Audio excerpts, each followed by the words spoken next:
Hello, this is Eugenia with Radiant Warrior Living, and I'm here today to talk about the journey of self-acceptance.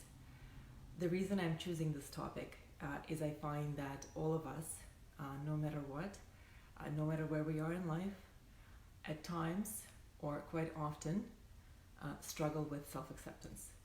What is self-acceptance?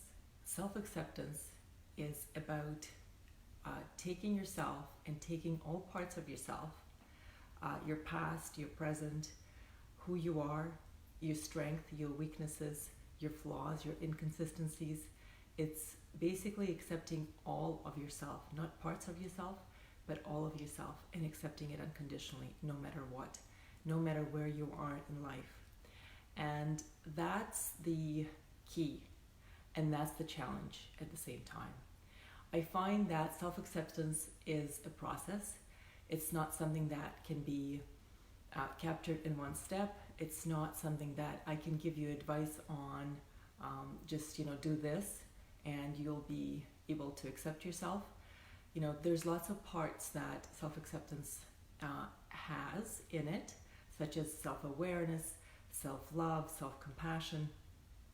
And those are the parts that, sort of are the parts that once you're able to understand the different sides of yourself and the different ways that you can give yourself that love, and the parts of you that are maybe in need of transformation or in need of looking at deeper to understand what are some of the challenges and what are some of the voices that you have inside you that are driving you to maybe not be able to accept yourself at a certain point. There's many things that have been said about self-acceptance, and I agree with most of them. As far as the therapists, the professionals, the coaches, people talk about self-acceptance a lot, and it's still something that remains a challenge for a lot of people. And that's why I want to share my thoughts on what self-acceptance is and what sometimes it takes to be in the process of self-acceptance. If I were to tell you that I myself personally have captured and know 100% where my self-acceptance is, or that I fully and unconditionally accept myself all the time, I would not be telling you the truth. And that's why I decided to cover this topic. Because no matter where you're at in life, and you might have accomplished so much, or maybe you're just starting off on your journey, everybody has different challenges as far as it comes to self-acceptance. And that's where there's certain things that I find that are helpful, and I want to share some of my thoughts on what makes sense and what can be helpful in the process.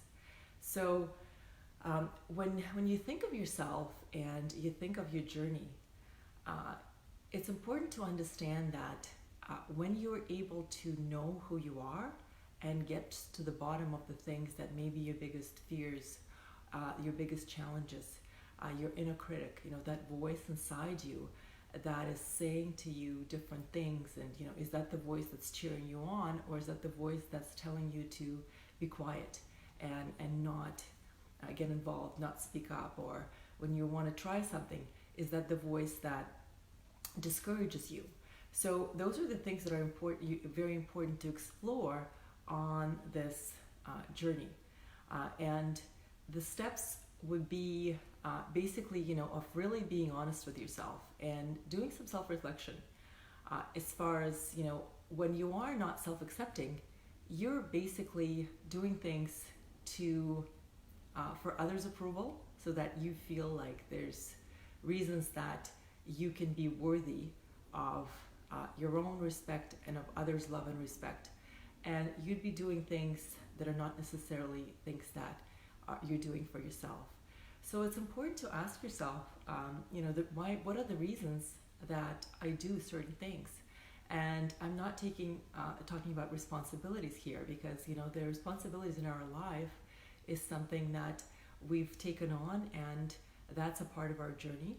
But outside of your responsibilities, when you do something, or when you do something for someone, is that because you are being driven to do it because you really want to, or is it because you want to feel good about yourself? And there's nothing wrong with wanting to feel good about yourself. It's just important to understand your own motivation and what's within you that is driving you to do something, that is driving you to put your hand up and say, yes, I will do it.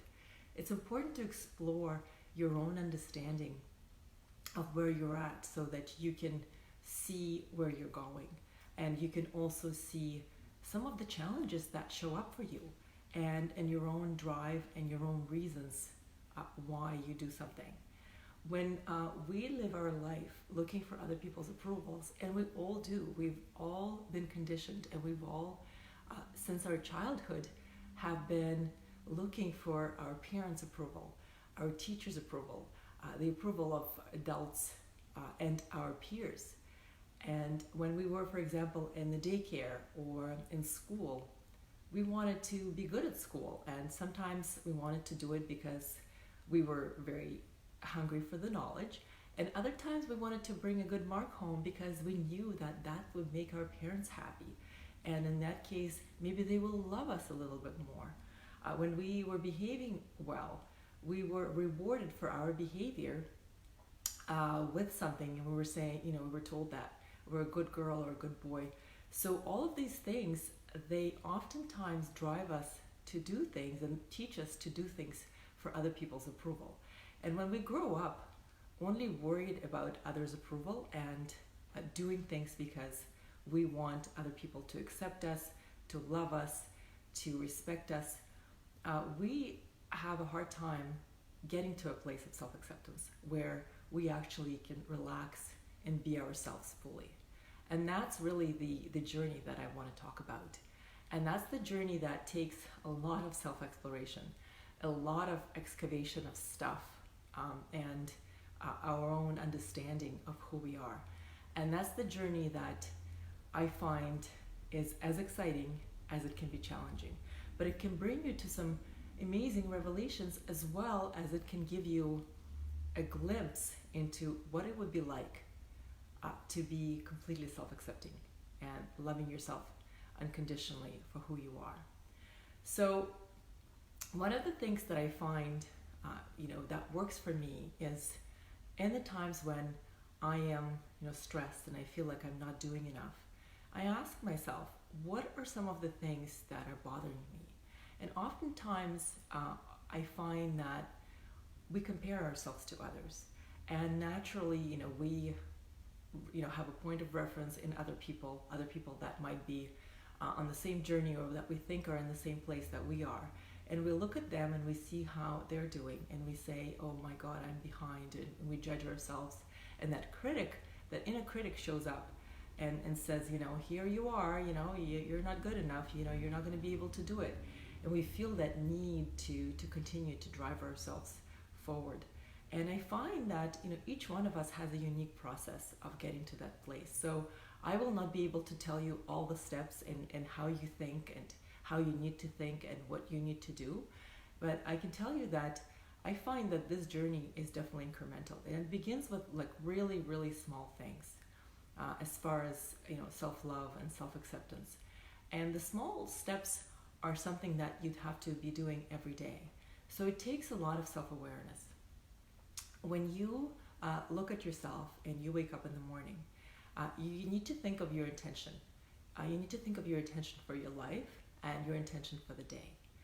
And ask yourself, where am I at? How am I feeling? It's almost like a thermometer that you need to create for yourself. Am I feeling lukewarm about myself? Am I feeling really warm and hot about myself? I'm this cool, amazing person. And there's different moments in our lives where for no reason we can feel like we're not worthy, right? We're not good enough. And it could be just a feeling. We might not even be able to pinpoint what's leading us to that feeling. So when you wake up in the morning, it's good to gauge that. And then ask yourself, what am I missing? Or maybe I just need a little time for myself. Maybe I just need to go within. Or maybe I just need to do something for myself. And it could be, something really, really small.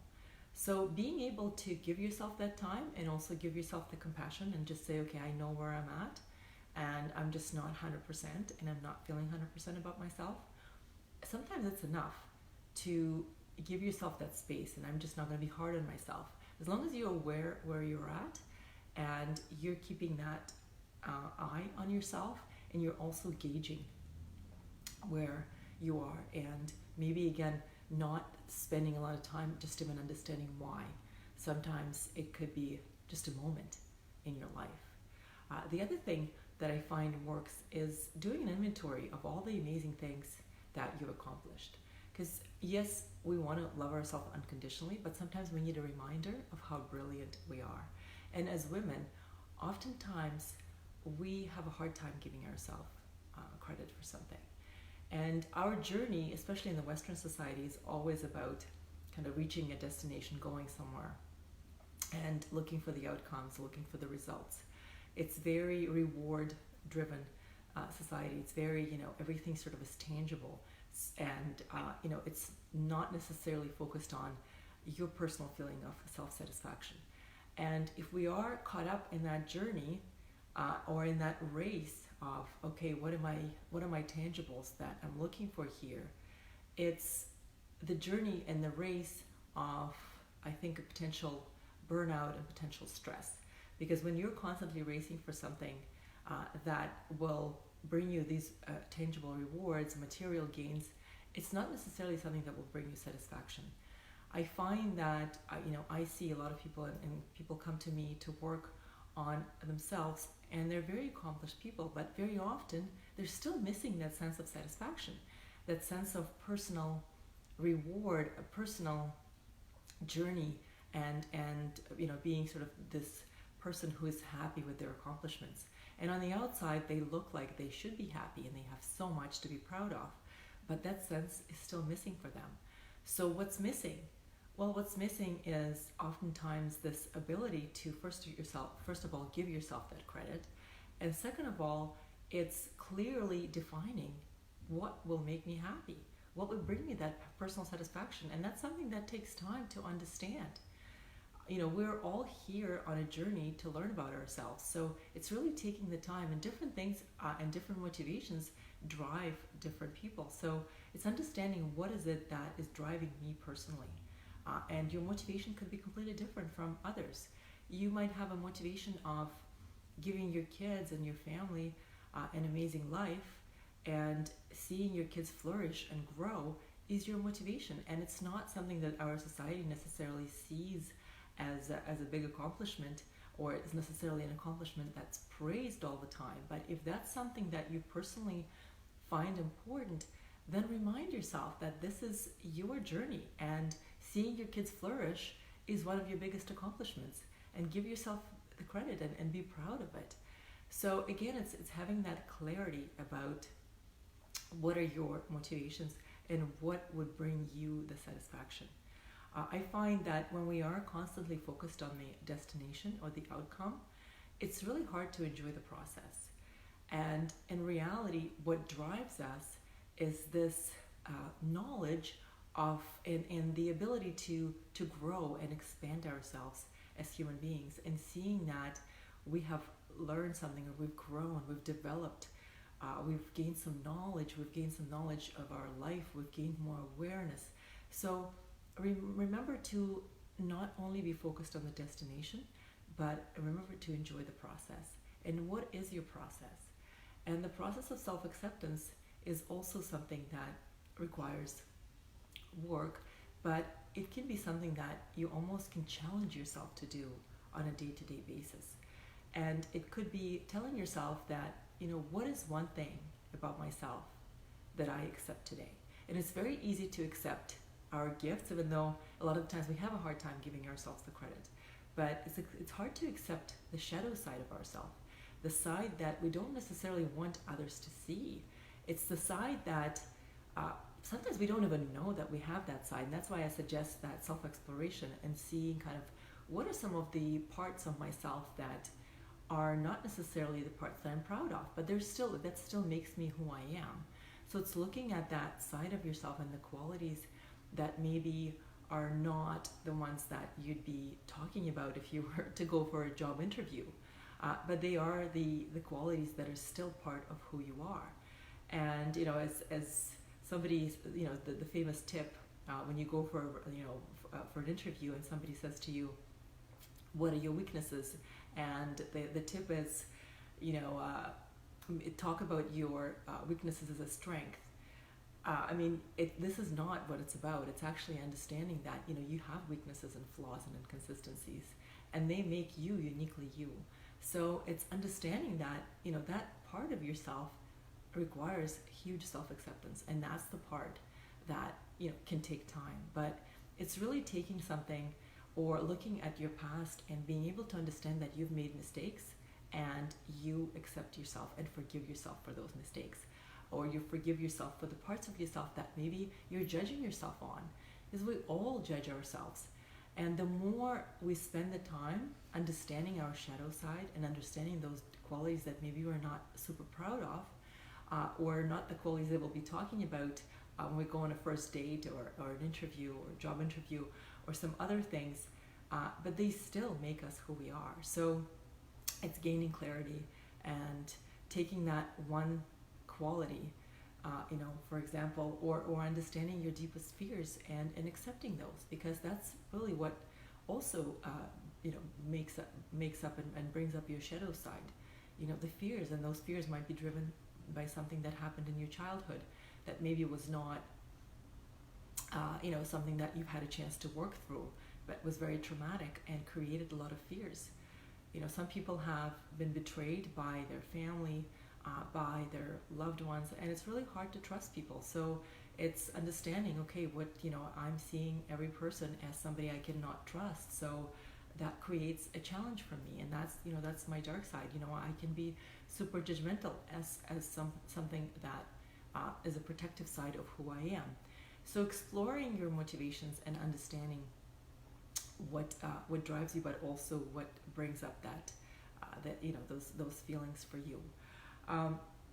The part that I want to focus on is like really digging out the small things and working on that, the small incremental steps, and making that lifelong process something that you commit to and something that you devote yourself to, so that your journey of self-acceptance and self-awareness and self-love is something that you embark on, and you can see from day to day how eventually that journey brings you to a totally different place.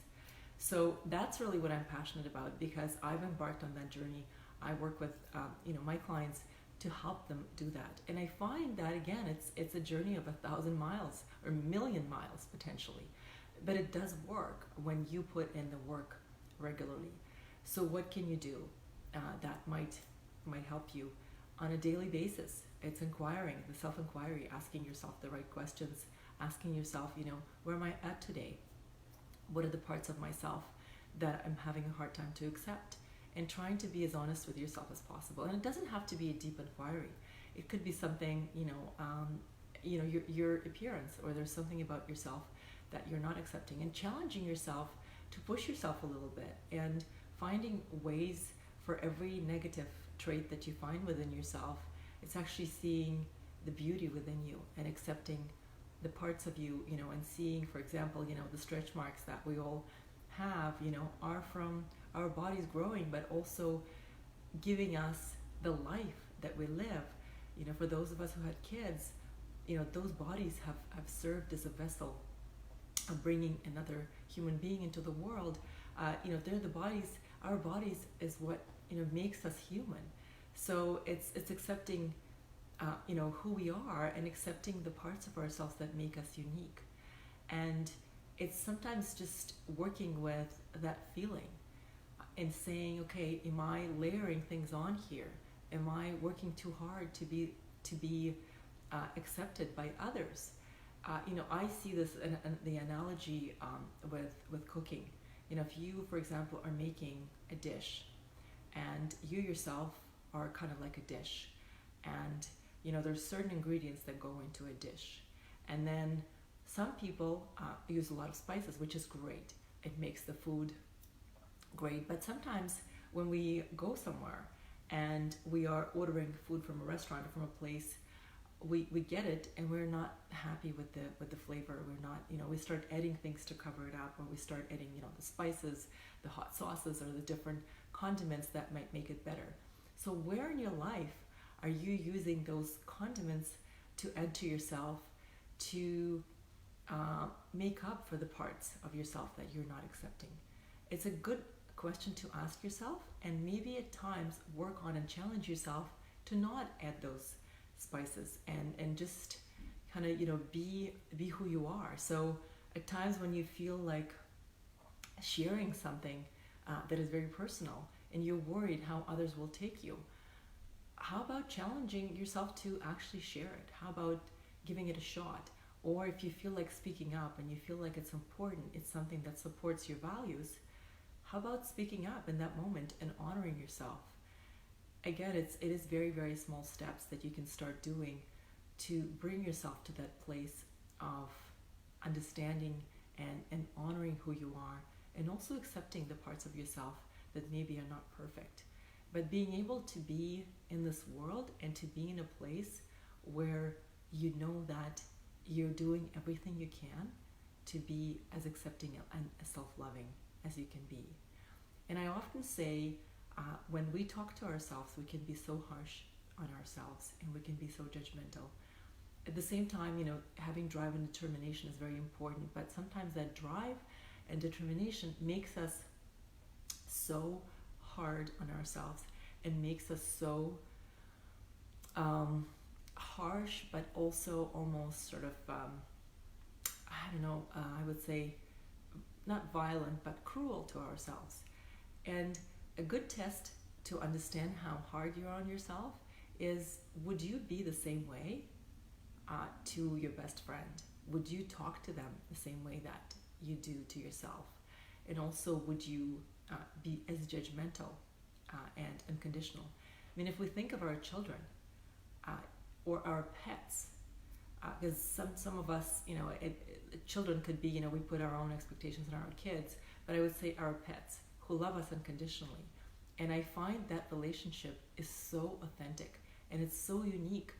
And we feel like we're bigger than the world when we come home and our dog or our cat or our pet just loves us no matter what kind of a day we've had, no matter where we were that day, no matter how much we failed, no matter how horrible we look.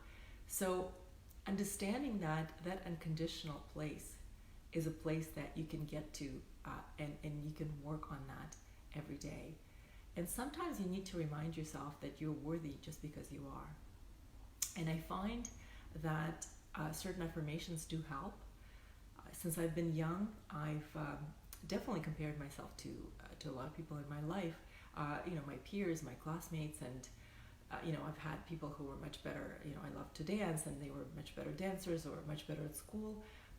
But I remember thinking that I have this place in this world, and me as a human being, I'm still, somebody. I'm still a human being. And I found that voice really helped me. I don't know where that came from when I was young. I felt like there was that wisdom from something or from somewhere, and I cannot explain it, but it still helps me in the times, especially when I have gone through something or when I'm challenged with something. It's really easy to be hard on yourself. And that's when that voice, that I bring it up, that voice of someone to say, I'm a human being. There's certain minimum amounts of certain requirements of my own unconditional love for myself as a human being, just like I have for another human being in this world. So at least that's where, I start. So, if you are looking for an analogy for yourself, you are this unique perfume, you are this unique creature, unique person. And what are some of the ingredients in who you are that make you who you are and make you unique? Stand up proud. And if you feel sometimes like covering, yourself in different spices or condiments, or bringing them in because you're having a hard time to have that self-acceptance, think about it. Maybe leave one condiment out, one spice out, and just work with and see if you can accept what's there and love yourself without those condiments, or without at least one of those condiments or one of those ingredients that you thought to throw in to make yourself a little better, to help yourself feel better about yourself. So I'm hoping this was helpful. I would love some feedback on what your thoughts are and what are your ways to be on that journey. What are your ways? What is your process of self-acceptance? And for some people, it's actually just getting to a place in their life where all of a sudden it all becomes very clear. It all becomes kind of like, I just love myself and I accept myself, and that's it. And you know what? That's amazing. And if that's where you're at, I'm so happy for you. And for most of us, it's still a process. So I'm hoping that if you're there and if there's certain things that you want to share that could help others, that'd be wonderful. I would really appreciate it. I'm wishing you a day of radiance and joy. Thank you for watching.